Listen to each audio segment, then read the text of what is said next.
सतनाम सतसाई सत्य कबीर महाचेतन सतपुरुष परमपिता परमात्मा के चरणों में कोटि कोटि वंदना करते हुए सभी भगत समाज को सेवक का प्रणाम। जय गुरु महाराज की। आज फिर आपकी सेवा में उपस्थित हैं सतगुरु की सत्य वाणियों को लेकर जो साखी के माध्यम से आपके समक्ष रखी जाएंगी। आइए सुनते हैं और उन पर विचार करना है। अगर सत्य से जुड़ना है तो विचार जरूर करिएगा। सतनाम सत्य कबीर। जय गुरु महाराज की।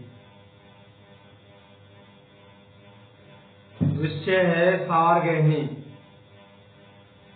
सार का मतलब होता है वो परम सत्य को ग्रहण करना। वो परम सत्य क्या है उसको ग्रहण करना।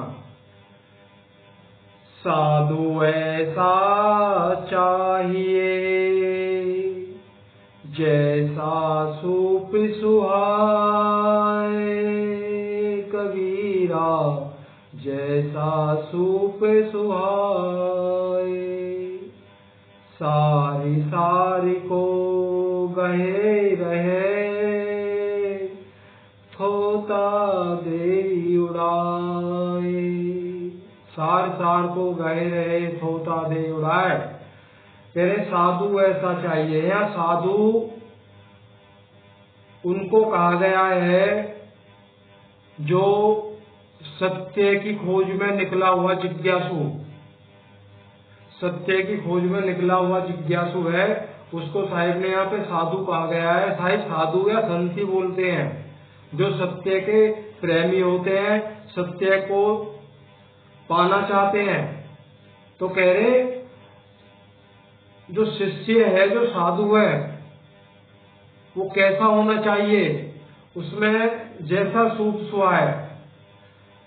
सूप होता है उसको छाछ बोलते हैं, उसको फटकना बोलते हैं, जिसमें गेहूं जो भी अन्न होता है ना उसको साफ किया जाता है फटक फटक के, तो उसको सूप बोला जाता है। तो कह रहे जो सूप कौन है। साधु ऐसा चाहिए जैसा सूप सुहाए। अब सूप कौन है। तो सूप है सच्चा गुरु, सतगुरु, वो सूप है। तो सूप का काम क्या होता है। सूप के अंदर हम करते क्या है। गेहूं डाल दिए, बाजरा डाल दिया, जौ डाल दिया, ज्वार डाल दी, जो भी अनाज डाला, तो सूप का काम है उसको फटकना। तो साहिब कह रहे हैं सार सार को कह रहे थोता दे उड़ाए। जो उसमें उत्तम दाने हैं, अच्छे दाने हैं, जो पौष्टिक दाने हैं, जिनमें कोई विकार नहीं है, तो वो सूप के अंदर ठहर जाते हैं। बाकी जो थोते हैं, जिनमें टूटे फूटे गंदे, वो सूप उनको उड़ा देता है और फटक फटक के सबको बाहर कर देता है। और रह क्या गया।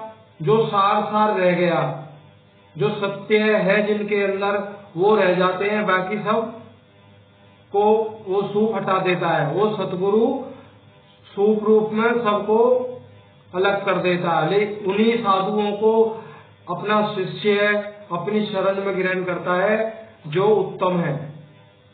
उत्तम कौन है। जो सत्य और असत्य का विचार के द्वारा विवेक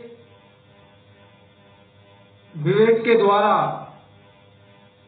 सत्य और असत्य की जो पहचान कर लेते हैं, वही तो सच्चे गुरु को ढूंढेंगे। अन्य हम जैसे तो एक कहावत सुनी है भाई, गुरु बिना ज्ञान नहीं, गुरु होना चाहिए। कैसा भी गुरु हो पर गुरु होना चाहिए, नहीं मुक्ति तो होगी नहीं। मुक्ति के लिए तो ऐसा ही साधु बनना पड़ेगा जो सतगुरु को भाए। लेकिन आजकल गुरु लोग सभी को ग्रहण कर रहे हैं।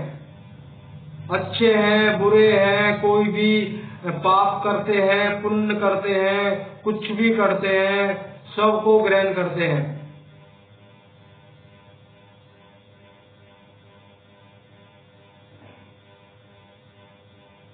आगे कहते हैं, पहले फटके छाटी के थोता सब उड़ जाए,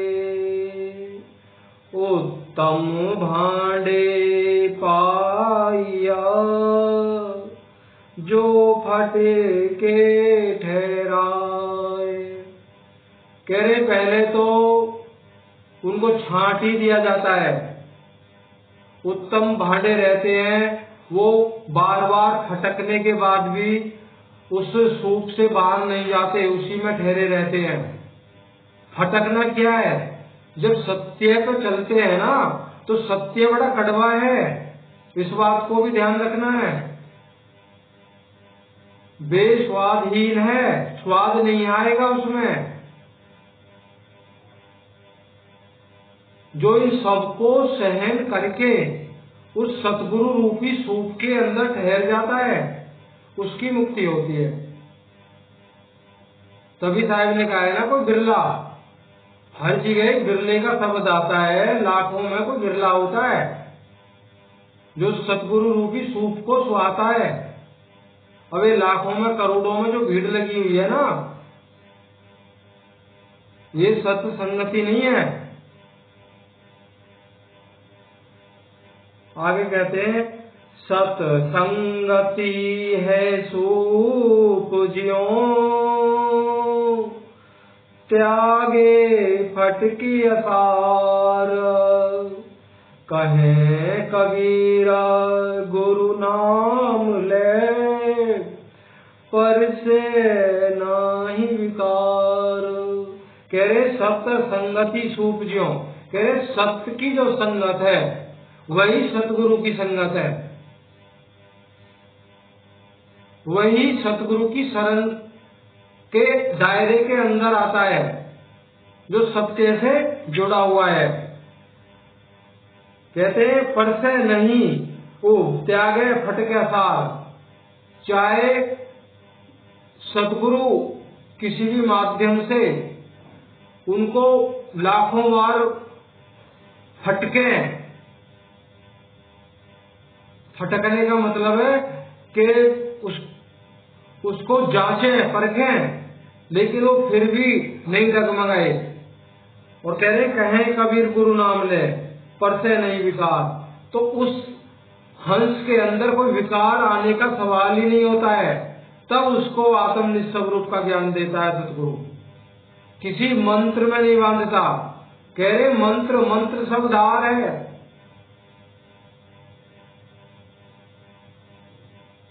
ये तो सब मुक्ति का साधन नहीं है।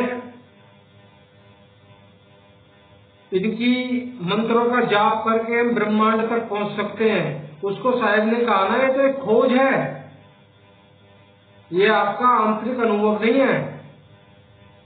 ये आंतरिक, ये मुक्ति का धाम नहीं है, ये तो खोज है। आप जितना किसी मंत्र के द्वारा ऊपर चढ़ोगे तो आप उतना ही वहाँ का दृश्य, नजारे, चमत्कार आदि देखोगे। कह रहे थे खोज है जो ब्रह्मांड तक खत्म हो जाती है। कह रहे ना, धरती तो हांडी वही, ढकना भया आकाश, तीन लोग ईंधन वही, जीव का कहाँ निकास।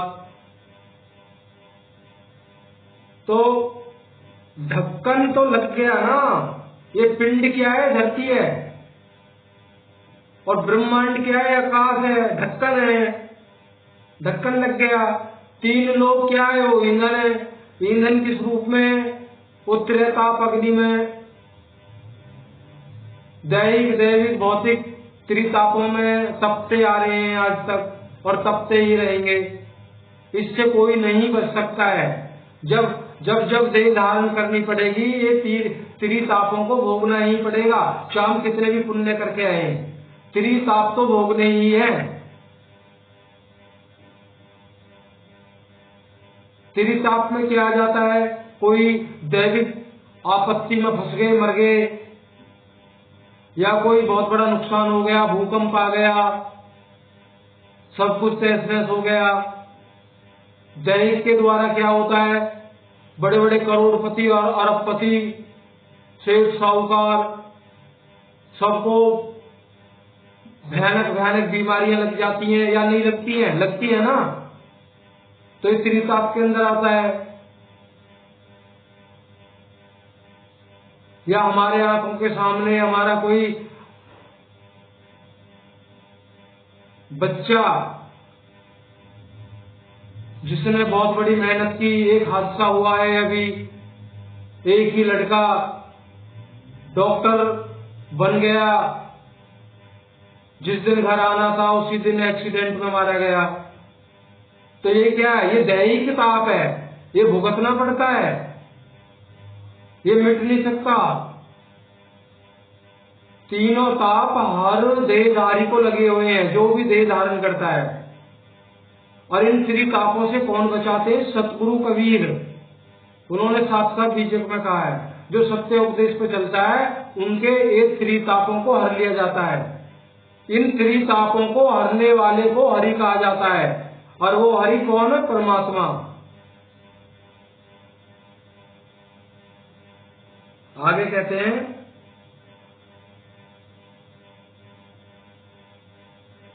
ओगन को तो ना गए,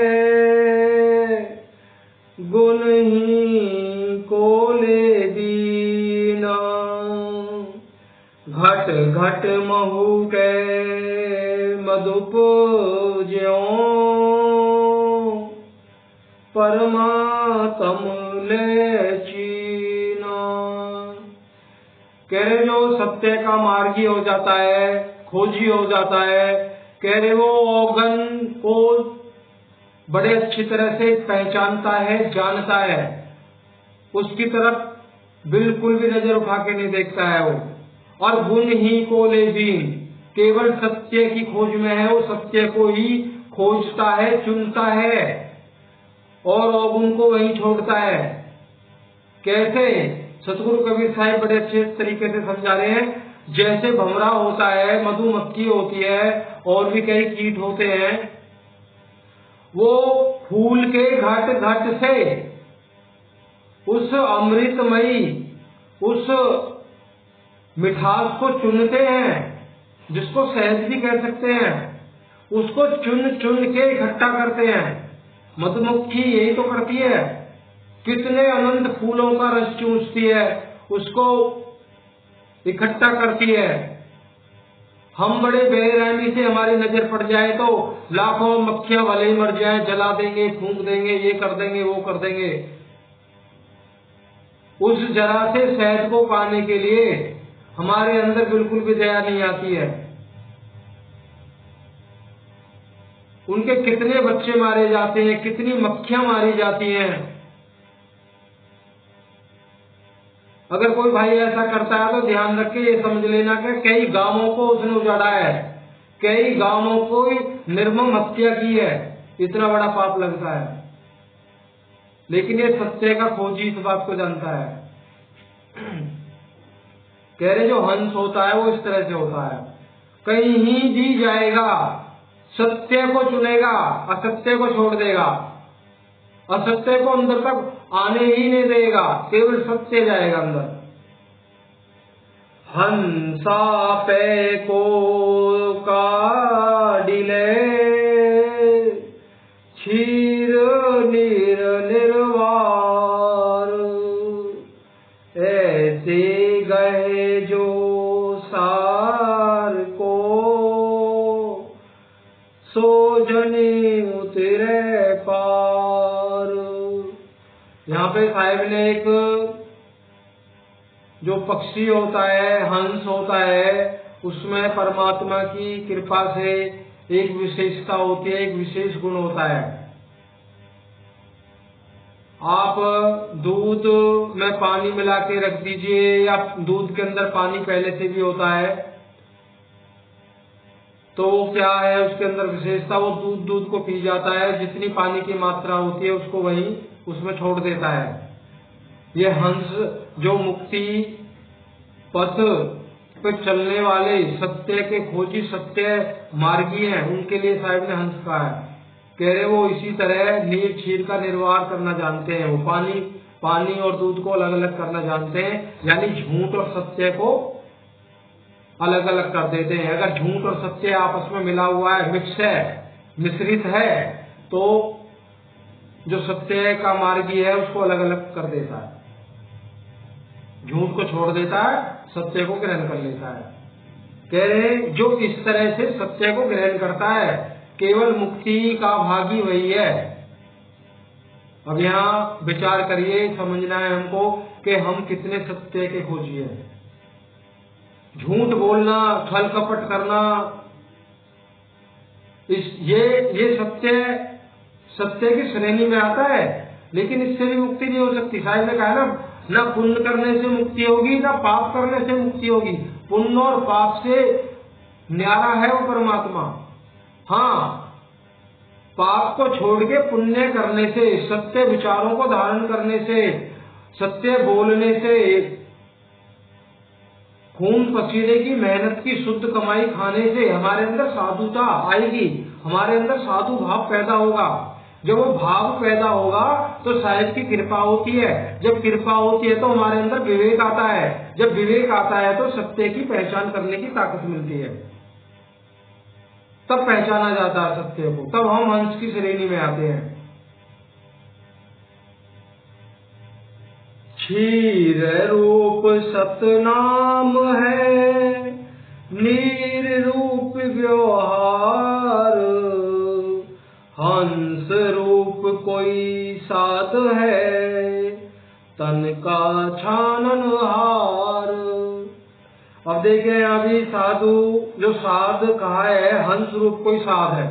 कह रहे हंस रूप कोई साध है, कोई विरला, यहाँ पे साध सतगुरु को लिए बोला गया है। कह रहे क्षीर रूप सतनाम है, कह रहे वो दूध अमृत के रूप में वो सत्य नाम है, और नीर रूप व्यवहार, ये पानी जैसा है जितना भी व्यवहार है, पिंड और ब्रह्मांड के द्वारा जो भी कुछ किया जाता है भक्ति मार्ग में या अपने दैनिक जीवन के कार्य कलापों में, वो सब व्यवहार है। कह रहे पानी रूप है, पानी को मतने से कुछ नहीं मिलता है, लेकिन जो दूध रूप है जिसमें से सतनाम रूपी मक्खन में मिल सकता है, कह रहे वो है सतनाम, सतगुरु का दिया हुआ गुप्त भेद, आत्म स्वरूप परिचय ज्ञान। हंस रूप कोई साध है, तन का छाननहार। कह रहे वो हंस रूप कोई साध है, तन का छाननहार, जो हमारे तन को छान दे, हमारी पूरी प्रकृतिया को जानता हो, हमारी सार असार गहनी को जानता हो, कितने हम सत्य पे चलते हैं, कितने असत्य पे चलते हैं। तो ऐसा कोई बिरले साधु होता है, बिरले कोई संत होता है, सच्चा गुरु, वही इसको जान सकता है। हर किसी को शरण में नहीं लेगा, इस बात को ध्यान रख लीजिए। जहां सबको शरण में लिया जा रहा है ना, तो वहां सत्यता है ही नहीं।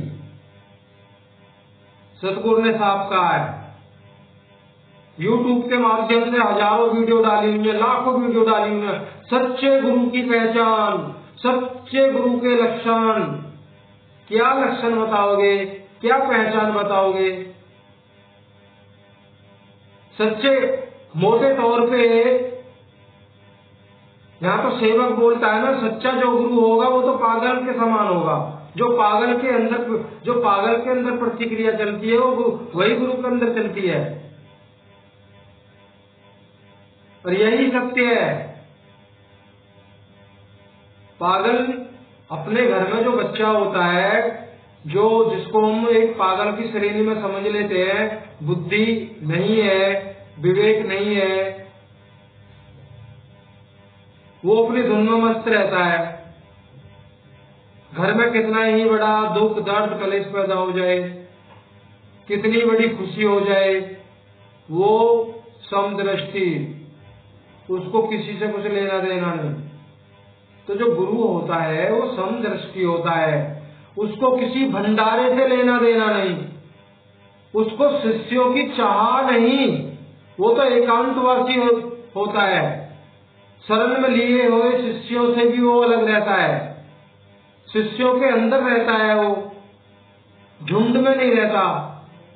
उसकी सूरत आठों पहर 24 घंटे उस परम तत्व में समाई रहती है। तो अब आप ही सोच के बताइए, उसको चाहिए क्या? जिसको कुछ नहीं चाहिए सोई सहनता, मान बढ़ाई कछऊ न राखे, ऐसी जुगत लगावे कहे कबीर या गत का जोगी बहुरी न भव जलावे। जिसको मान बढ़ाई, जिसके अंतःकरण में क्षणिक भी नहीं, वो चाहता ही कुछ नहीं है, जो ऐसी जुगत लगा के रहता है, वो सच्चा गुरु। कबीर साहब कह रहे हैं कि बहुरी न भव जलावे, वो दोबारा इस भव चक्र में नहीं आएगा, इस जन्म मरण आदि के भव चक्र में नहीं आएगा। इस बात को समझ लीजिए ना, होगी गुरु की पहचान।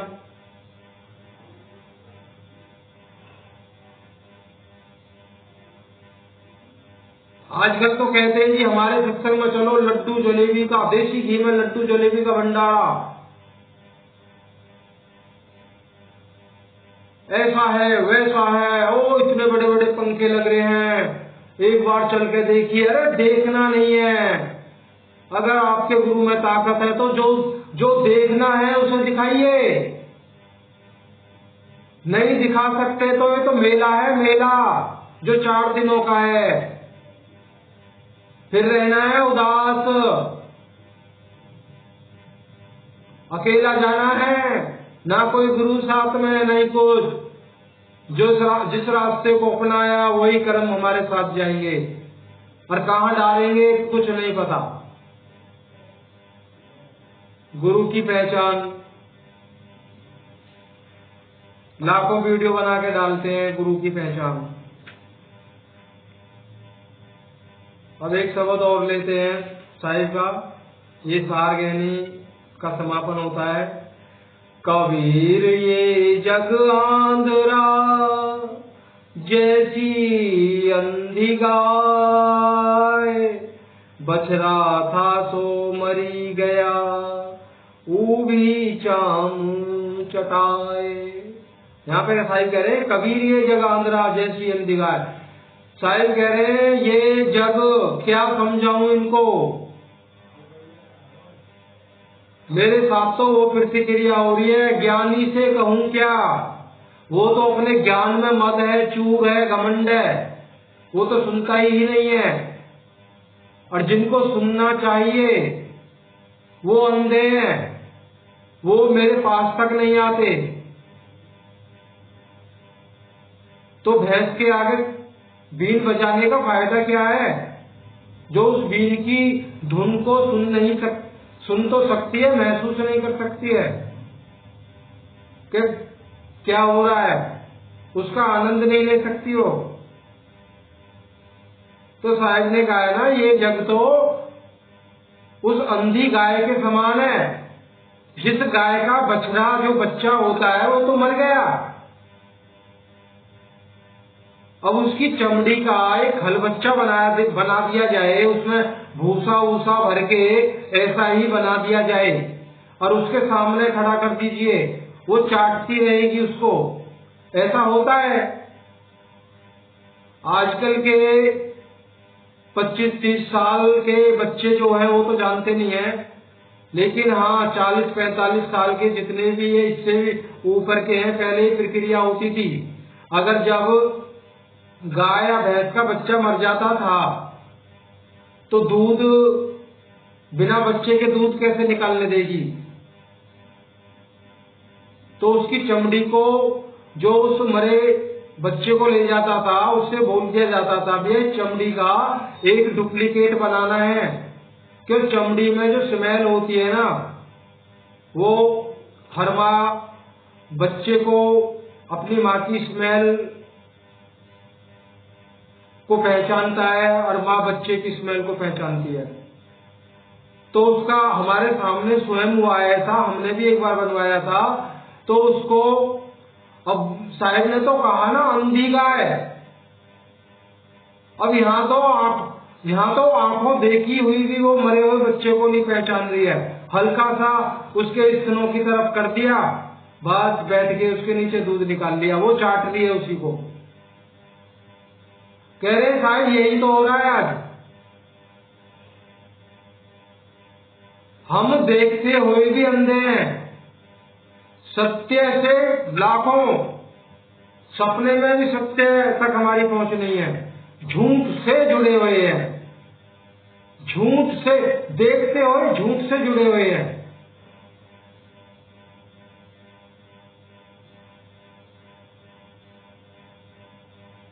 अब अंत में एक बात और कहना चाहेंगे, जो व्यक्ति बहरा है और आंखों से भी अंधा है और उसके अंदर विरह वेदना है, वो इस बात को जानता है कि परमात्मा मुझे इस दुख से छुटाइए।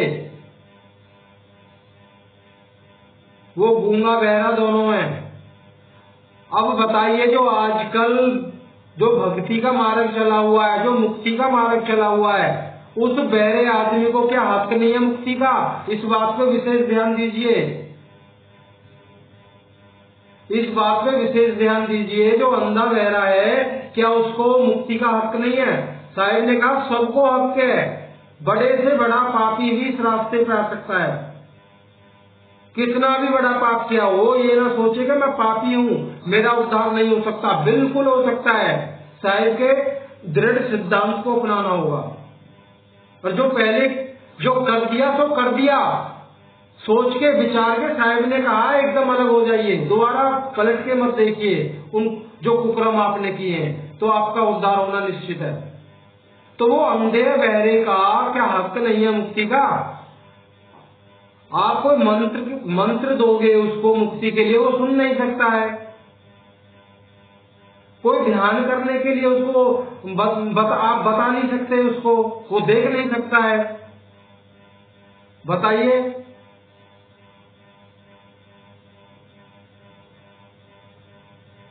शब्द तो बना देते हैं, गुरु का ध्यान कर प्यारे बिना इसके नहीं छुटना, बड़ा बैरी ये मन घट में इसका जीतना कठिना, जिन्होंने मार मन डाला उन्हीं को सूरमा कहना।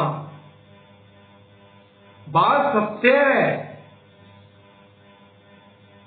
जिन्होंने मन को मार लिया उससे बड़ा सूरमा कोई है ही नहीं। लेकिन इसको बड़ा बैरी है मन घट में इसका जीतना कठिन है। बहुत, इसको जीतना इतना आसान नहीं है, बहुत कठिन है। एक बार को ये कह सकते हैं कि बहुत मतलब असंभव, लेकिन असंभव नहीं है। हाँ, उतना असंभव के समान इसको जीतना बहुत कठिन है। तो बताइए, गूंगे बहरे को उसको हक मुक्ति का नहीं है, क्या दोगे उसको? इसीलिए साहिब ने कहा है ना, आत्म छीने परमात्म छीने संत कावे सोई, है वेद काया से न्यारा बूझे बिरला कोई। सच्चा गुरु होता है, उसको आंतरिक चक्षु के द्वारा आंतरिक दिव्य दृष्टि प्रदान करता है। वो अपना भी स्वरूप और उसका निज स्वरूप दोनों को लखा देता है। इन आंखों से नहीं, अंदर से लखा देता है। तब वो उस ध्यान का वो सुमृत करता है, उसका ध्यान करता है। ये मुक्ति का मार्ग है।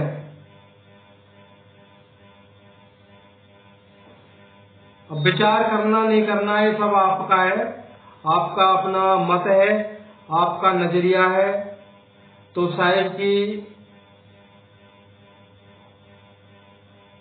साहिब ने कहा है ना, कबीर साखी आदि साखी कबीर की कोटि गिरंत कर जान, नाम सत्य जग झूठ है सुरत शब्द पहचान। तो साहिब के इस सारनाम शब्द निज निज रूप, नियक्षर, अफेनाम, इन पे विचार करिए, इनको समझिए।